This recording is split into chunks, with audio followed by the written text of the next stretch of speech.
Marina Chen had always been careful about details. 30 years as a high school literature teacher had trained her to notice the small things. But that Tuesday afternoon at Chicago O'Hare, exhaustion clouded her usually sharp mind. Her sister's funeral had drained every ounce of energy she possessed. 3 days of arrangements, condolences, and painful goodbyes. Now she just wanted to get home to Seattle, crawl into bed, and let herself grieve properly. She grabbed what she thought was her black Samsonite from the carousel and headed for the exit. The suitcase felt slightly heavier than she remembered, but grief had a way of making everything feel wrong. It wasn't until she reached her apartment and unzipped the bag that reality hit her.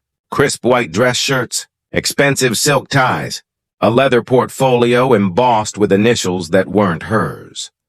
Her hands trembled as she found a business card tucked into the front pocket. James Holloway, Chief Executive Officer, Meridian Technologies. Marina's heart sank.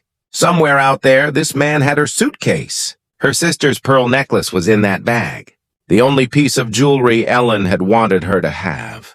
Their grandmother's necklace, passed down through 3 generations. She dialed the number on the card with shaking fingers. James Holloway stood in his downtown Chicago hotel room, staring at the contents of a stranger's suitcase. Worn paperback novels, comfortable cotton dresses, a velvet jewelry box that he hadn't dared to open. At 58, James had built an empire through precision and control. He didn't make mistakes like grabbing the wrong luggage, but his mind had been elsewhere. The board meeting tomorrow would determine his company's future. 15 years of work could crumble in a single vote. His phone rang. Unknown Seattle number? Mr. Holloway? The woman's voice was soft, apologetic. I believe I have your suitcase. And you have mine. Relief washed through him. Thank goodness. I'm James, and you are? Marina Chen. I'm so terribly sorry about this mix-up. These things happen, James said, though they'd never happened to him before. I'm in Chicago until tomorrow evening. I can have my assistant arrange a courier service to swap our bags. There was a long pause. When Marina spoke again, her voice was barely a whisper. Mr. Holloway, I need to ask you something. In my suitcase, there's a small velvet jewelry box. Dark blue. Would you mind checking if it's still there? James located the box immediately. Yes, it's here. Safe and sound. He heard her exhale, a sound that carried more emotion than words could express. Thank you. That necklace belonged to my sister. She passed away 3 days ago. It's all I have left of her. Something in James's chest tightened. He thought of his own sister, Margaret, who he hadn't spoken to in 7 years. A stupid argument about their father's business. Pride and stubbornness on both sides. I'll personally make sure it gets back to you safely, James promised. You have my word. But the next morning brought complications. The courier service couldn't guarantee delivery for 3 days. James's flight to New York was that evening, and from there he'd be traveling to London for 2 weeks. He made a decision that surprised even himself. He called Marina. I know this is unusual, James said, but I'm flying to Seattle this afternoon. I'll bring your suitcase myself.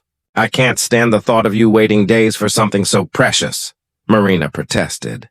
But James could hear the hope in her voice.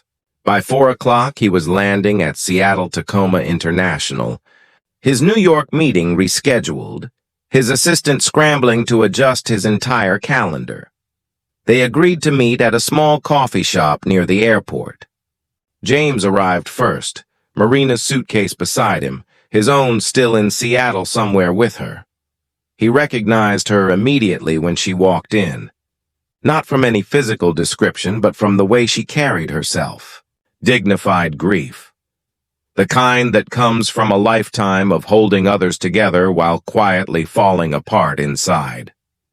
Marina was perhaps 55, with silver streaks in her dark hair and eyes that had seen both joy and sorrow. She wore a simple navy cardigan, and James noticed her hands were trembling slightly as she approached. Mr. Holloway? James, please. He stood, gesturing to the suitcase. I believe this belongs to you. Marina's eyes filled with tears. She knelt down, unzipped the bag with careful hands, and retrieved the velvet box. When she opened it, a delicate pearl necklace gleamed in the afternoon light. My grandmother gave this to my mother, Marina said softly. My mother gave it to Ellen, and Ellen wanted me to have it. It's not expensive, not really, but it's worth everything. James sat down heavily. I haven't spoken to my sister in 7 years, he heard himself say. We fought about something I can't even remember clearly now. Business decisions, money, things that seemed important at the time. Marina looked at him with understanding that comes only from fresh loss. Life is too short for that kind of distance. They talked for 2 hours. James told her about the pressure of running a company, about sacrificing relationships for success, about waking up one day and realizing he'd built an empire but lost his family in the process.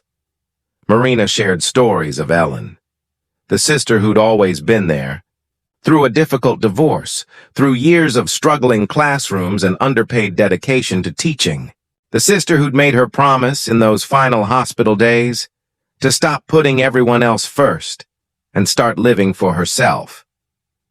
Ellen told me I'd become invisible, Marina admitted. Always accommodating, never making waves. She said I needed to be bold again, like I was when we were young. James smiled.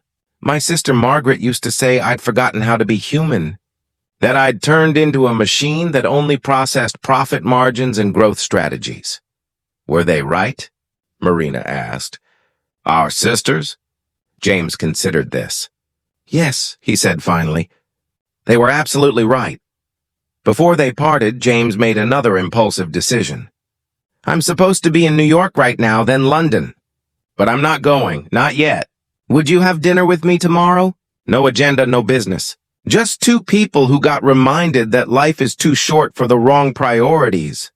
Marina hesitated, then smiled. I'd like that. That evening, James called Margaret. The conversation was awkward at first, full of 7 years of silence.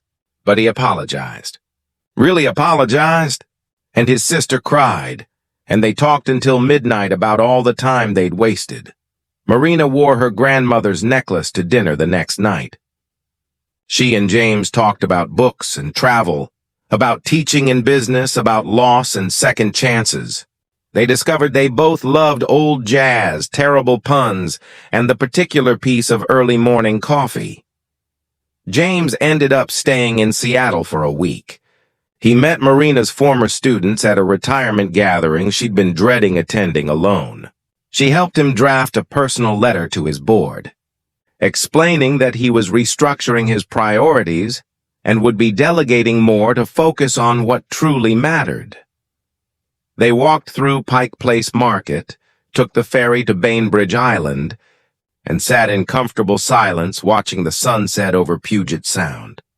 On his last evening, James took Marina's hand. I came here to return a suitcase, but I found something I didn't know I was missing. Marina squeezed his hand back.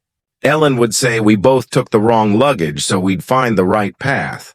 They promised to stay in touch, and they did. James flew to Seattle twice a month.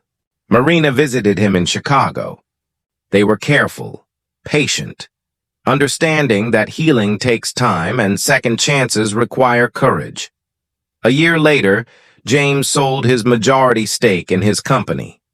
He kept enough involvement to stay engaged, but stepped away from the consuming pressure.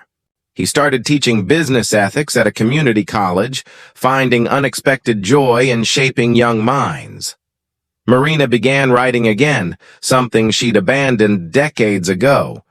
Her first essay about grief and unexpected grace was published in a literary magazine. They didn't rush into anything. Both had learned that the best things in life unfold slowly, like a story that takes its time reaching the right ending. Sometimes the wrong suitcase leads you exactly where you need to be. If this story touched your heart, please like, share, and subscribe for more tales of hope and second chances. Leave a comment below about a time when a mistake led you to something beautiful. Your story might inspire someone who needs to hear it today.